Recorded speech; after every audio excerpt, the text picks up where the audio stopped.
bir bor ko'p yog'ingarchilikning kuzatilishi kichik suv obyektlarini hosil qilyapti. Xususan Buxoro viloyatining Peshku tumani Gazli shaharchasidan shimolda dengiz paydo bo'ldi. To'g'ri eshitdingiz. Aynan mana shu hududda Shirbuloq degan sel o'zani uzoq yillar davomida suv ko'rmagan hududda bir hozir yangi bir dengiz paydo bo'lgan. Ko'pchilikda savol paydo bo'lyapti, o'zi paydo bo'lishi qanaqa hosil bo'ldi bu dengizi degan.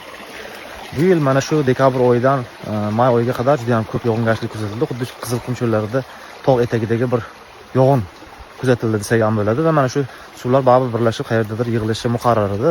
Xususan Shirbuloq dengizining paydo bo'lishida hukumatning ham suv xo'jalik vazirlik tuzilmalarining ham tashabbusi bor albatta, chunki baliqchilik sektorini rivojlantirish uchun kichik kanal qazilib sizot suvlarini mana shu ko'lga yo'naltirish ishlari davom etyapti. Mana Rahimov Fozilbek o'zining Terra X nomli Instagram yoki Telegram sahifalarida ham 2 yil davomida mana shu hududda dengiz paydo bo'lgani bilan bog'liq bir videolarni ulashmoqda.